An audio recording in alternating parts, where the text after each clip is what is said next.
Hello commerce के मेरे होनहार छात्रों, कैसे हैं आप लोग। तो पहले तो आप सभी का स्वागत है आपके अपने YouTube channel Sharma ji commerce वाले में। आज हम डिस्कस करने वाले हैं इकोनॉमिक्स सिलेबस। भैया सिलेबस डिस्कस करने वाले हो? हाँ जी बच्चा, सिलेबस को डिस्कस करना बहुत जरूरी है क्योंकि यहाँ से आपको पता लगता है कि आपको किस तरीके से आगे बढ़ना है, आपको क्या पढ़ना है, कैसे पढ़ना है, किस टॉपिक को ज्यादा इंपॉर्टेंस प्रोवाइड करनी है, किसकी वेटेज कितनी है, कहाँ से कितने नंबर का क्वेश्चन बन सकता है। तो ये सब चीजें जब आपको पता होती है तो आप अपने स्टडी प्लान को बहुत ही डीपली, बहुत ही डिटेल तरीके से प्लान कर सकते हो, राइट। तो इसीलिए सिलेबस का ओवरव्यू आपके लिए बहुत जरूरी है। इसलिए 3-4 मिनट की वीडियो है, फटाफट देख लो कि आपको इकोनॉमिक्स में इस पूरे साल क्या पढ़ना है। चलिए बच्चों शुरू करते हैं।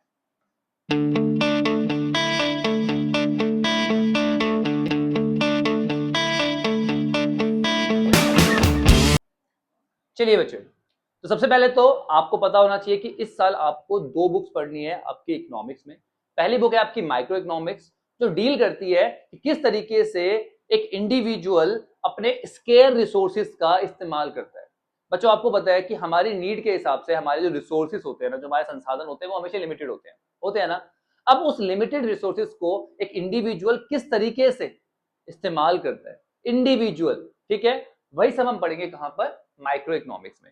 ऑन द अदर हैंड दूसरी बुक है हमारे पास स्टैट्स, जो आपने पहले भी पढ़ा है ना आप लोगों ने, mean, mode, median, bar graph, histogram, line graph, tables, वो सब हम वहां पर स्टडी करने वाले हैं। तो एक एक करके देखते हैं फटाफट कि माइक्रो में क्या पढ़ना है एंड देन स्टैट्स में क्या पढ़ना है।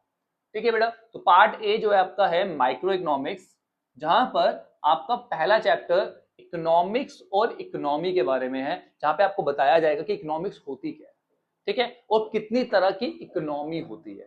ठीक है, ये आप पहले भी पढ़ चुके हो बट उसका थोड़ा सा डिटेल वर्जन है। ठीक है, सेंट्रल प्रॉब्लम्स के बारे में आप पढ़ोगे यहाँ पर, और ये दोनों टॉपिक मिलके 4 नंबर के हैं। ठीक है, सेंट्रल प्रॉब्लम मतलब होता है बेटा क्या बनाए, कैसे बनाए, किसके लिए प्रोड्यूस करें, ये सारी की सारी प्रॉब्लम जो होती है वो सेंट्रल प्रॉब्लम कहलाती है। इसको आप डिटेल में पढ़ोगे तो इसके सॉल्यूशंस को देखोगे अलग अलग इकोनॉमी में। ठीक है, इसके बाद जो आपका अगला टॉपिक है दैट इज कंज्यूमर इक्विलिब्रियम।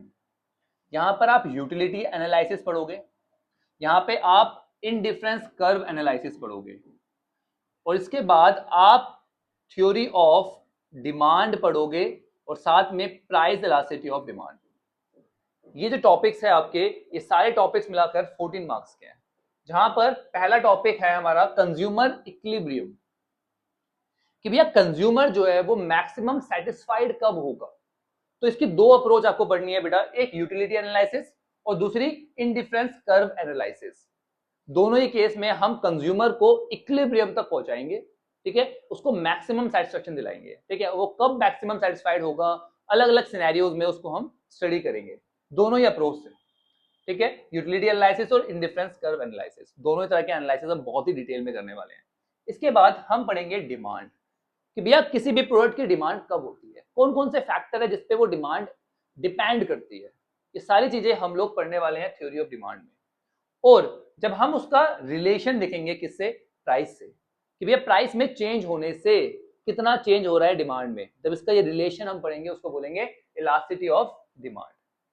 ठीक है बेटा, इंपॉर्टेंट टॉपिक्स है, 14 मार्क्स कैरी करते हैं आपके ये। ठीक है, इसके बाद हम पढ़ेंगे प्रोडक्शन फंक्शन, कौन कौन से फैक्टर्स है जो प्रोडक्शन को इफेक्ट करते हैं, वो हम यहाँ पे पढ़ने वाले हैं।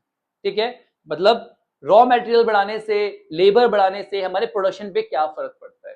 तो ऐसे ही और भी बहुत से फैक्टर्स है जो हम यहाँ पे स्टडी करने वाले हैं। साथ में हम यहाँ पे रिटर्न टू फैक्टर भी स्टडी करेंगे कि फैक्टर से कितना रिटर्न आ रहा है। ठीक है, बहुत डिटेल में पढ़ेंगे, डोंट वरी। इसके बाद हम कंसेप्ट ऑफ कॉस्ट पढ़ेंगे, ठीक है, कि किसी भी प्रोडक्ट को बनाने में कितनी कॉस्ट आती है, उसको हम स्टडी कैसे करेंगे। ठीक है, आउटपुट के बढ़ने से कॉस्ट पे क्या फर्क पड़ता है, आउटपुट के घटने से कॉस्ट पे क्या फर्क पड़ता है। ठीक है, और साथ में हम इसके बाद रिवेन्यू, रिवेन्यू जो होती है बेटा हमारी सेल होती है एक तरीके से, ठीक है ना, उसके सारे कंसेप्ट को पढ़ेंगे कि रिवेन्यू कब बढ़ रहा है, कब घट रहा है। ठीक है, यहाँ पे सारे कंसेप्ट हम डिटेल में पढ़ने वाले हैं। आफ्टर दैट हम प्रोड्यूसर इक्विलिब्रियम के बारे में बात करेंगे कि भैया प्रोड्यूसर कब इक्विलिब्रियम में होगा। आप सबको पता है कि प्रोड्यूसर जो है वो हमेशा इक्विलिब्रियम में तब होता है जब उसको मैक्सिमम सेटिस्फेक्शन मिलती है। तो बस इसी चीज को हम लोग यहाँ पर अलग अलग अप्रोच के जरिए पढ़ने वाले हैं। ठीक है, इसके बाद आएगा बेटा हमारे पास थ्योरी ऑफ सप्लाई, जहां पर हम डिमांड का अपोजिट पढ़ेंगे। थ्योरी ऑफ सप्लाई जो है वो थ्योरी ऑफ डिमांड का कंप्लीटली अपोजिट है।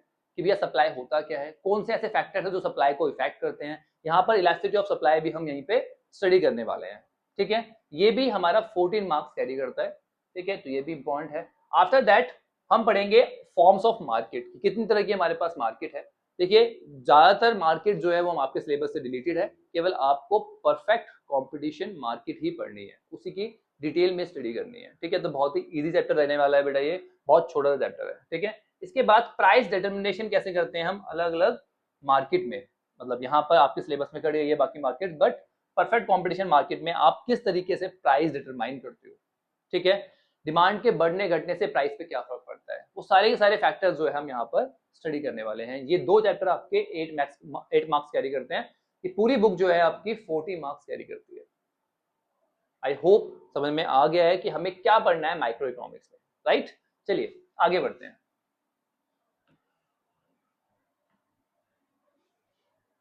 अब बात करते हैं बच्चों स्टैट्स की।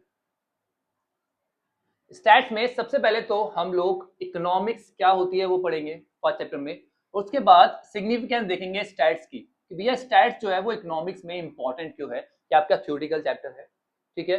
यहाँ पे आप कितने तरह के स्टैट्स होते हैं और उसकी क्या इंपॉर्टेंस है हमारे इकोनॉमिक्स में, वो स्टडी करने वाले हो। इसके बाद हम करेंगे कलेक्शन ऑफ डाटा, कि डाटा को किस तरह से इकट्ठा किया जाता है, प्राइमरी सेकेंडरी अलग अलग तरीके होते हैं डाटा को इकट्ठा करने के लिए। भैया जो सोर्स है वहां से हमें डाटा इकट्ठा करना पड़ेगा, तभी तो वो हमारे पास स्टैट्स बनेगा, राइट। तो वो किस तरीके से कौन कौन से मेथड से आप इकट्ठा करते हो, ठीक है। इसके बाद हम सेंसस एंड सैंपल मेथड पढ़ते हैं डाटा को कलेक्ट करने के, ठीक है। सेंसस एंड सैंपल दो तरीके होते हैं डाटा को इकट्ठा करने के लिए। एक सेंसस होता है, मतलब जितने भी आपके पास पॉपुलेशन है, जितने भी लोग हैं उन सबसे डाटा इकट्ठा करो, और कुछ होता है सैंपल, जहां पर आप कुछ लोगों के हिसाब से पूरे पॉपुलेशन के लिए एक कंक्लूजन निकाल लेते हो। देखा ना, सैंपल आपको पता होगा कि सैंपल कलेक्ट कर लेते हैं। भाई अब 1 लाख लोगों को स्टडी करना पॉसिबल नहीं है, तो उनमें से 10,000 लोगों को स्टडी कर लिया हम लोगों ने, ठीक है। तो वही सैंपल है। अब वो सैंपल किस तरह से सेलेक्ट करना है, किस तरह से उनको पिक करना है, किसकी क्या कमियां हैं, किसकी क्या एडवांटेजेस है, वो सारे मेथड्स हम यहाँ पर पढ़ने वाले हैं, ठीक है बच्चों। इसके बाद हम पढ़ेंगे ऑर्गेनाइजेशन ऑफ डाटा। जो डाटा आपने इकट्ठा किया है वो अभी रॉ है, कच्चा है, ऐसे ही अरेंज नहीं कर रखा आपने बस, और वो रॉ जो डाटा होता है वो किसी भी काम का नहीं होता बच्चों, ठीक है। तो उसको एक पर्टिकुलर मैनर में अरेंज करना, असेंडिंग डिसेंडिंग टैली बार, अलग तरीके से इसको अरेंज करना सीखेंगे कहाँ पर, ऑर्गेनाइजेशन ऑफ डाटा में, ठीक है बेटा। इसके बाद हम प्रेजेंटेशन करेंगे उसी डाटा का जो हमने ऑर्गेनाइज किया है, दो तरीके से, टैक्सुलर और टैबुलर, ठीक है। टेबल में आपने देखा होगा डाटा, नंबर ऑफ बॉयज इतने हैं, गर्ल्स इतने हैं, मैरिड इतने हैं, अनमैरिड इतने हैं, तो ये टेबल्स में हम बनाते हैं, तो टेबल्स में हम डाटा को शो करते हैं, उसको बोलते हैं टैबुलर प्रेजेंटेशन। और जब इसी चीज को हम लोग केवल टैक्स के जरिए दिखाते हैं उसको बोलते हैं टैक्सुलर प्रेजेंटेशन। तो ये दोनों ही देखेंगे, दोनों में कंपैरिजन करेंगे, और टेबल के कितने पार्ट्स होते हैं, क्या होते हैं, कितनी तरह की टेबल्स होती है, वो सब कुछ स्टडी करने वाले हैं। इसके बाद हम प्रेजेंटेशन में ही देखेंगे डायग्रामेटिक प्रेजेंटेशन ऑफ डाटा। यहाँ पे हम डायग्राम्स के जरिए प्रेजेंटेशन करेंगे, यहाँ पे हम बार ग्राफ्स बनाएंगे, यहाँ पे हम पाई डायग्राम बनाएंगे। ये सब आप बहुत पहले से पढ़ते आ रहे हो, 6-7 क्लास से पढ़ते आ रहे हो। बार डायग्राम बनाना, पाई डायग्राम, कुछ कंसेप्ट थोड़े से ऐड किए गए हैं, ठीक है, मतलब उसी को एक्सटेंड कर दिया गया है, बाकी है सब कुछ वही, ठीक है। इसके बाद हम फ्रीक्वेंसी डायग्राम देखेंगे, हिस्टोग्राम। आपने हिस्टोग्राम भी पहले बनाया हुआ है, जहाँ पे हम हिस्टोग्राम, फ्रीक्वेंसी डायग्राम में हिस्टोग्राम, पॉलीगन और ओजित देखेंगे, ठीक है।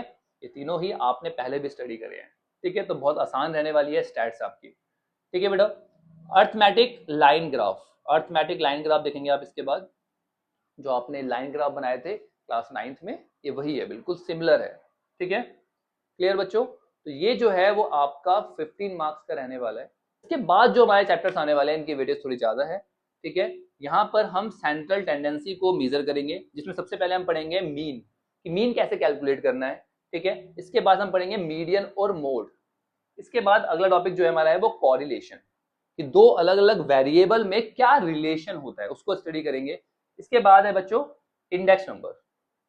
इंडेक्स नंबर मतलब प्राइस में कितना चेंज आया है, उसको किस तरीके से हम कंपेयर करते हैं, कंज्यूमर गुड्स में कितना चेंज आया है, प्रोड्यूसर गुड्स में कितना चेंज आया है, ये सब चीजें हम यहाँ पर स्टडी करने वाले हैं। Consumer price index, wholesale price index, सब चीजें डिटेल में स्टडी करेंगे बेटा। ये जो हमारे चैप्टर्स है ना बेटा, ये जो है हमारे 25 मार्क्स कैरी करते हैं, तो यहाँ पे हमें बहुत फोकस करना पड़ेगा।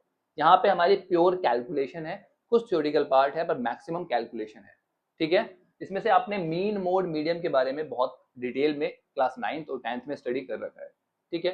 बस कुछ टॉपिक्स एक्स्ट्रा पढ़ने पड़ेंगे, जैसे इंडेक्स नंबर और कॉरिलेशन, ये भी बहुत आसान है, ज़्यादा परेशान होने की जरूरत नहीं है। आई होप आपको सिलेबस समझ में आ गया है। तो स्टैट्स और माइक्रो दोनों का ही हमने सिलेबस डिटेल में देख लिया है। दोनों ही बुक 40-40 मार्क्स कैरी करती है। आपको अपने सिलेबस को लिख कर अपने स्टडी रूम में या फिर स्टडी टेबल जो है आपकी वहां पर चिपका लेना है। उससे बहुत सारे बेनिफिट्स हैं। पहला बेनिफिट, आपको पता लगता रहेगा कि कौन से चैप्टर की कितनी इंपॉर्टेंस है, आपको कितना टाइम उसको डिवोट करना है। सेकंड, आपको ये पता लगेगा कि आपका सिलेबस जो है वो अप टू डेट चल रहा है नहीं चल रहा है, आपका कहीं सिलेबस पीछे तो नहीं है, अगर पीछे है तो आपको किस तरह से उस बैकलॉग को कवर करना है, वो सब आपको पता लगता रहेगा। That's it with our video. I hope ये वीडियो आपके लिए यूजफुल रही हो, और अगर अभी तक भी चैनल को सब्सक्राइब नहीं किया, सब्सक्राइब कर लो, वीडियो को लाइक कर दो, और इस वीडियो को हर उस दोस्त के साथ शेयर कर दो जो अपनी पढ़ाई तो शुरू कर चुका है और उसे सिलेबस के बारे में कुछ अता पता नहीं है। उसे बताओ कि पहले सिलेबस देख ले, इस सिलेबस को नोट कर ले, वो तेरे लिए बहुत बेनिफिशियल रहेगा। चलिए बच्चों, मिलते हैं नेक्स्ट वीडियो में, take care, bye bye, study hard.